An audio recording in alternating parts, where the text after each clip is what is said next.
Good afternoon from Almost Real Media. It is June the 4th, 2014. I'm Tim Stewart.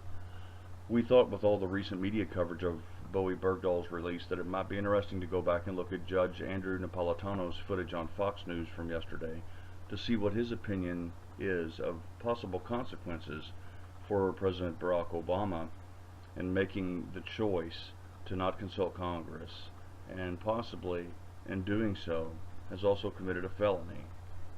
So let's take a look at that footage. Chciałem odpowiedzieć na Pani pytanie. Oczywiście dla nas decyzje władz. Okay, there you've got the President of the United States, joint press availability with the President of Poland. The first question we knew was going to be about Bo Bergdahl, and it was. Joining us live in the studio is our senior judicial analyst, Judge Andrew Napolitano. Right. Judge, what do you think about the President there at the end saying, this is what happens at the end of the wars. We get our people back. This is hardly a traditional war. This is certainly not a recognized government. This is a terrorist organization that has no legitimacy, no legal basis, no legal standing.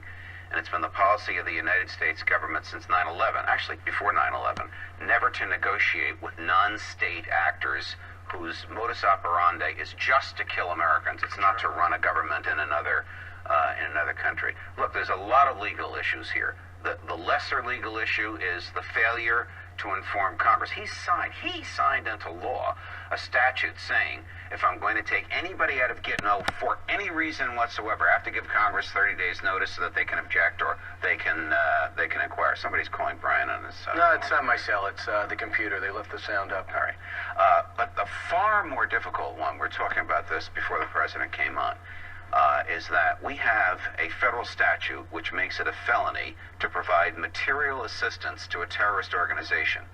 Now, material assistance is defined very, very broadly. It could be money, it could be maps, it could be professional services, it could be any asset whatsoever, including human assets. So I have argued that by letting these people free, and the natural and probable result of them being let free is that they will rejoin this terrorist organization. The President has done what his Justice Department has prosecuted people for, successfully prosecuted people for, providing material assistance to a terrorist organization. Couple issues. Number one, he says he was never really for that 30-day window of informing Congress before anybody was going to be released. Well, then he shouldn't have signed it into law. Should have vetoed it. Right. So having said that, he said, I briefed people along the way that the deal was on the table, so this was nothing new. You know, the President took the position when he signed the law that he didn't like it and he might enforce it and might not enforce it. That defies his oath, Brian, because the presidential oath says the President shall faithfully, I emphasize the word faithfully because it's in the oath and it's in the Constitution, enforce the federal laws. The reason the framers put the word faithfully in there is to remind presidents they have to enforce all the laws whether they agree with them or not. Mm-hmm. Judge, let's talk about Sergeant Bergdahl.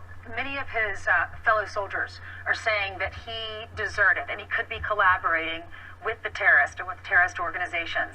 He also said in a Facebook post that he's ashamed to be an American.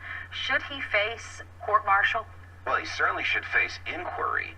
I mean, the military has an absolute obligation to find out if he was deranged when he said this, or if he really planned and plotted to leave. Did he aimlessly walk away because he didn't know what he was doing, or did he intend never to return? Well, he mailed his stuff back and he wrote a note, well, so the evidence against him is very strong. The government will conduct an inquiry, almost like in the civilian side, a grand jury investigation. You think they will? Oh, I think they have to. I think they're probably doing it even as we speak. That the scandal of him not being prosecuted would be too much for the government. Did they already know any of that before, though? Because they're not listing him as a POW. He was never listed as a POW. They had to know this, Ainsley. This is really the worst conceivable poster boy for the president saying nobody will be left behind. It's what's interesting is the reason supposedly initially the president didn't notify Congress with 30 days ahead of time was because of the guy's health. Okay, the health, we don't know anything about it other than the president just said he's undergoing a battery of tests. But just now the president said, he didn't bring up health. He said, you know, this is what happens at the end of war. And that's what, look, he can't close out Afghanistan with one guy left behind. And so this was a political maneuver. Absolutely. Let me tell you where this health argument came from. It is almost inconceivable that the Obama administration dispatched to a Sunday morning talk show its most practiced and successful liar, Susan Rice. She's the one who said this guy served honorably and decently. Why would and she he say had health that? problems. Why would she say that? I don't know why she would say, Brian. It is contrary to all evidence, and nobody believes her. That's It lasted correct. for a day. The president has even rejected Contrary that to all argument. And evidence. even the State Department. Now, here's the thing, and I don't really know if this is a legal question.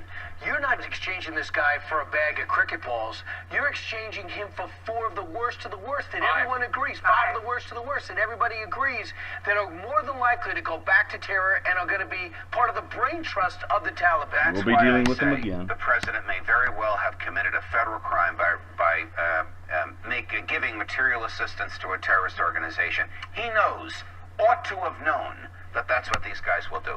Andy McCarthy, a friend of this program, has got a new book out. He said yesterday. He says the president should be impeached for this. That's what he does say. He says it's crimes and misdemeanors. In my view, it's a very, very valid argument that people are going to start talking about. Look, the last time a president was impeached, it was a disaster, and it was arguably over nonsense. This is far, far more serious. But here's the Certainly, thing, too. certainly. Where's the president's political benefit?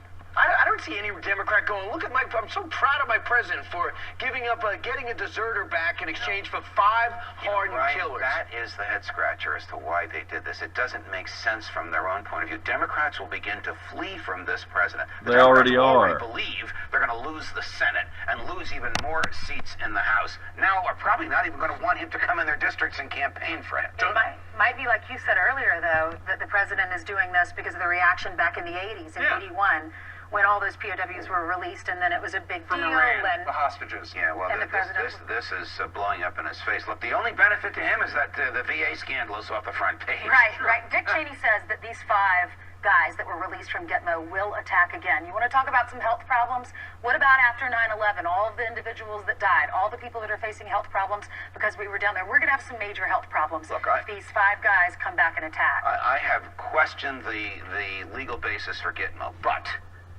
if you look at the backgrounds of the 5 of them, they are not foot soldiers. They are major manipulators and organizers of the military and intelligence arm of the Taliban. Sure. This is an enormous shot in the arm, not just emotionally for them. Aha, we got 5 of our guys for 1 of theirs.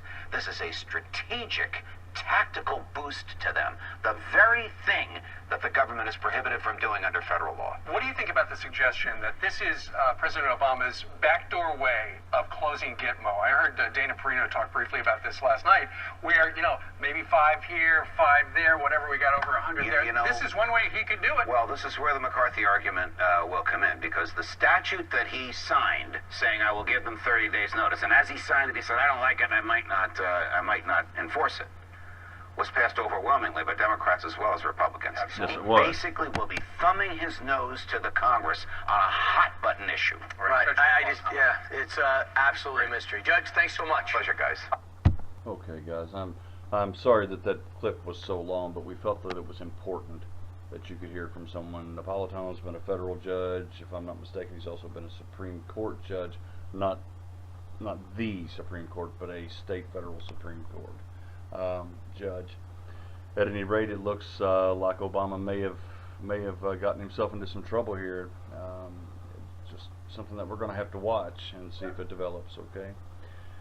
All right. Onward throughout the evening. So take care. We'll talk to you here in a little bit. And as usual, stay armed and stay informed, because information is your best ally. We'll talk to you soon.